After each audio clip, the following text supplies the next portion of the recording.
محترم ناظرین، اسلامی تعلیمات کی روشنی میں ہمیں پتہ چلتا ہے کہ 3 کام ایسے ہیں جنہیں سفر کے مہینے میں کیا جائے تو سفر کے مہینے میں ان 3 کاموں کے کرنے سے انسان دولت مند بن جاتا ہے، گھر میں رزق اور پیسہ آنے لگتا ہے اور گھر میں برکت ہی برکت ہو جاتی ہے، اور اتنا رزق، دولت اور پیسہ مل جاتا ہے جتنا خواب میں بھی نہیں سوچا ہوتا۔ جبکہ دوسری طرف ہمیں ایسے 4 کاموں کے بارے میں بھی پتہ چلتا ہے جنہیں سفر کے مہینے میں ہرگز نہیں کرنا چاہیے، کیونکہ سفر کے مہینے میں ان 4 کاموں کے کرنے سے گھر میں غربت، تنگ دستی اور فقیری آ جاتی ہے۔ پیارے بہن بھائیوں، آج کی ویڈیو میں آپ کو سفر کے مہینے کے 3 ان کاموں کے بارے میں بتائیں گے جن کا کرنا دولت مند بنا دیتا ہے، اور ان 4 کاموں کے بارے میں بھی بتائیں گے جن کو کرنے سے گھر میں غربت اور تنگ دستی آتی ہے۔ اس لیے اگر آپ بھی دولت مند بننا چاہتے ہیں اور رزق کی تنگی سے بچنا چاہتے ہیں تو ویڈیو کو آخر تک ضرور دیکھیے گا۔ پیارے ناظرین، اسلامی سال کے 12 مہینے ہیں اور ہر مہینے کے لیے کوئی نہ کوئی خصوصیت اور فضیلت ضرور ہے۔ جیسے کہ اگر مثال کے طور پر رمضان کے مہینے کی بات کریں تو رمضان کے مہینے میں اللہ تعالی ہر نیکی کا ثواب 70 گنا بڑھا دیتے ہیں، اور ساتھ رحمتوں اور برکتوں کے دروازے بھی انسانوں پر کھول دیتے ہیں۔ لیکن 12 اسلامی مہینوں میں ایک مہینہ ایسا بھی ہے جو باقی کے دوسرے 11 مہینوں سے بالکل جدا ہے، اور وہ ہے سفر کا مہینہ۔ جہاں باقی کے 11 مہینوں میں آسمان سے رحمتیں اور برکتیں نازل کی جاتی ہیں، وہاں ہی سفر کے مہینے میں آسمان سے بلائیں نازل ہوتی ہیں۔ آسمان سے نازل ہونے والی یہ بلائیں بہت ہی خطرناک ہوتی ہیں اور عام طور پر ان لوگوں پر سوار ہو جاتی ہیں جو کہ روحانی طور پر کمزور ہوتے ہیں، لیکن روحانی طور پر بہت زیادہ طاقتور لوگ بھی ان بلاؤں سے محفوظ نہیں رہ پاتے۔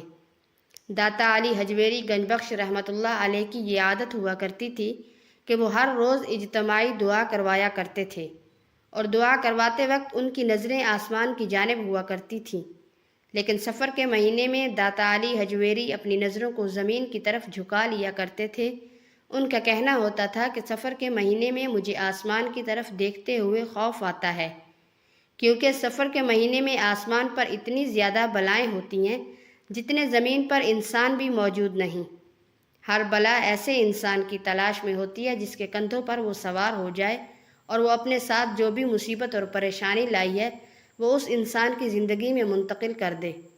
اسی حوالے سے اسلامی تعلیمات ہمیں بتاتی ہے کہ کچھ کام ایسے ہیں جنہیں سفر کے مہینے میں ہرگز نہیں کرنا چاہیے، کیونکہ ان کاموں کے کرنے سے گھر میں غربت اور پریشانی آتی ہے۔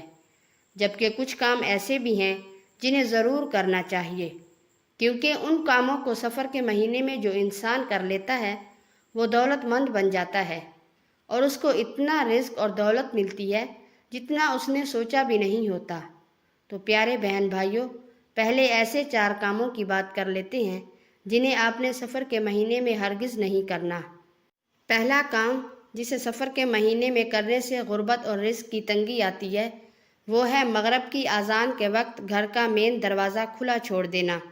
اسلامی تعلیمات ہمیں یہ بتاتی ہے کہ جیسے ہی مغرب کی اذان کی آواز ہمارے کانوں میں پڑے، ہمیں چاہیے کہ ہمیں فوری طور پر اپنے گھر کا جو مین دروازہ ہے اسے بسم اللہ پڑھ کر بند کر دیں، اور جیسے ہی مغرب کی اذانیں ختم ہو جائیں گھر کے مین دروازے کو بسم اللہ پڑھ کر کھولا جا سکتا ہے۔ ایسا کرنے سے گھر کے اندر وہ بلائیں جو اپنے ساتھ رزق کی تنگی لاتی ہیں آپ کے گھر میں داخل نہیں ہو پاتی، اور آپ غربت اور تنگ دستی سے محفوظ ہو جاتے ہیں۔ لیکن جو لوگ مغرب کی اذان کے وقت گھر کا مین دروازہ بند نہیں کرتے تو پھر ایسے ہی بلائیں جو اپنے ساتھ سخت غربت لے کر آتی ہیں ان کے گھروں میں داخل ہو جاتی ہیں، جس کے بعد غربت، تنگ دستی، فقیری بھی ان کا مقدر بن کر رہ جاتی ہے۔ پیارے ناظرین، کوشش کریں کہ گھر کے تمام دروازے مغرب کی اذان کے وقت بند کر دیں تاکہ یہ بلائیں اور مصیبتیں گھر میں داخل نہ ہو سکیں۔ لیکن خاص کر آپ نے سفر کے مہینے میں اس چیز کا خاص خیال رکھنا ہے۔ ماہ سفر میں دوسرا کام جو گھر میں غربت اور تنگ دستی لاتا ہے وہ ہے صدقہ نہ دینا۔ محترم ناظرین، صدقہ ماہ سفر میں اور ماہ سفر کے علاوہ ضرور دینا چاہیے۔ صدقہ 70 بلاؤں کو ٹالتا ہے اور صدقہ دینے سے رزق میں برکت ہوتی ہے۔ ماہ سفر میں غربت لانے والا جو تیسرا کام ہے وہ ہے پورا دن اللہ تعالیٰ کا ذکر نہ کیا جائے۔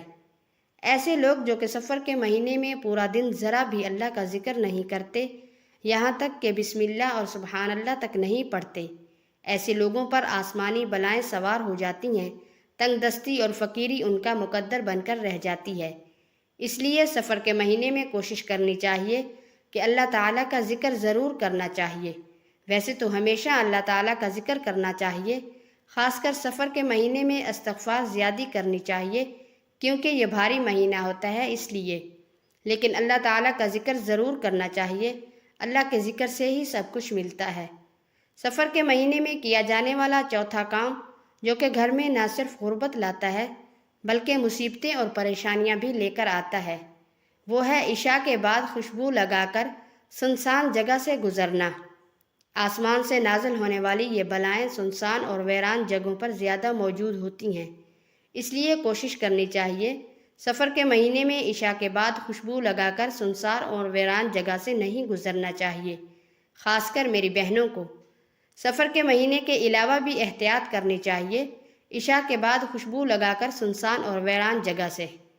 پیارے بہن بھائیوں، اب بات کر لیتے ہیں ان 3 کاموں کی جنہیں سفر کے مہینے میں ضرور کرنا چاہیے، کیونکہ ان 3 کاموں کو سفر کے مہینے میں کرنے سے گھر میں دولت آتی ہے، رزق آتا ہے اور پیسہ آتا ہے۔ اور جو کوئی بھی سفر کے مہینے میں ان 3 کاموں کو کر لیتا ہے یا کرتا رہتا ہے تو اس کو پھر اتنی دولت مل جاتی ہے جتنا اس نے خواب میں بھی نہیں سوچا ہوتا۔ سفر کے مہینے میں پہلا کام جسے ضرور کرنا چاہیے وہ ہے صدقہ دینا۔ صدقہ دینے سے گھر سے غربت، پریشانیاں اور تنگ دستی کا خاتمہ ہو جاتا ہے اور گھر میں رزق، دولت اور برکت آنے لگتی ہے۔ گھر میں اتنا دولت اور پیسہ آنے لگتا ہے کہ آپ سے سنبھالنا مشکل ہو جاتا ہے۔ محترم ناظرین، سفر کے مہینے میں دوسرا کام جو لازمی کرنا چاہیے وہ ہے سفر کے مہینے میں سورہ کوثر کو پڑھنا چاہیے۔ بزرگ تو یہاں تک کہتے ہیں کہ جو کوئی سفر کے مہینے میں سورہ کوثر پڑھتا رہتا ہے، اللہ تعالیٰ پھر اس پر سے رزق کی تنگی کو اگلی 7 نسلوں تک ختم کر دیتے ہیں اور اسے اللہ تعالیٰ اتنی دولت اور پیسہ عطا فرما دیتے ہیں کہ اگلی 7 نسلوں تک کافی ہوتا ہے۔ اس لیے پیارے بہن بھائیوں، آپ صرف دولت مند نہیں بننا چاہتے بلکہ بے شمار دولت اور خزانوں کے مالک بن جانا چاہتے ہیں، اور وہ بھی بہت جلد۔ اپنی حیثیت اور توفیق کے مطابق سورہ کوثر کو پڑھنا اپنا معمول بنا لیں، پھر دیکھیں دنوں میں آپ کیسے لاکھ پتی اور کروڑ پتی بن جاتے ہیں۔ پیارے ناظرین، سورہ کوثر کو پڑھنے سے صرف آپ دولت مند نہیں بلکہ آپ کے لیے آخرت کا بھی ذخیرہ ہے۔ سفر کے مہینے میں تیسرا کام جو ضرور کرنا چاہیے، جو آپ کو خزانوں کا مالک بنا دے گا، وہ ہے کسی بھوکے کو کھانا کھلانا، کسی بھوکے کو روٹی کھلانا۔ ویسے بھی اسلام میں افضل ترین اعمال میں شامل ہے۔ پیارے بہن بھائیوں، اگر آپ کسی کی بھوک مٹائیں گے، کسی کی تنگ دستی کو دور کریں گے تو اللہ تعالیٰ آپ کی تنگیوں کو دور فرمائے گا اور آپ کی حاجتوں کو پورا فرمائے گا۔ کسی بھوکے کی بھوک مٹانا، اسے روٹی کھلانا بہت ہی مبارک مانا جاتا ہے۔ یہ عمل نہ صرف آپ کو بلاؤں سے محفوظ رکھے گا بلکہ آپ کے گھر میں رزق، دولت اور برکت بھی لے کر آئے گا۔ محترم ناظرین، اس لیے اگر آپ ہر بلا، مصیبت، پریشانی سے محفوظ رہنا چاہتے ہیں اور ساتھ دولت مند بھی بننا چاہتے ہیں تو اسلامی تعلیمات کی روشنی میں سفر کے مہینے میں جن کاموں سے منع کیا گیا ہے ان سے بچیں، اور جن کاموں کو مبارک بتایا گیا ہے ان کو ضرور کریں۔ یہ عمل آپ سفر کے مہینے کے علاوہ بھی کرتے رہیں۔ اللہ کے حکم سے آپ دنیا میں ہی دولت مند نہیں بلکہ آخرت میں بھی کامیاب اور سرخرو ہوں گے انشاءاللہ۔ دعا ہے کہ اللہ تعالی ہمیں دنیا و آخرت میں کامیاب و کامران کرے۔ اللہ تعالی ہم سب کا حامی و ناصر ہو، آمین ثم آمین۔ ناظرین، کمنٹ باکس میں ماشاءاللہ یا سبحان اللہ ضرور لکھیے گا۔ جزاک اللہ۔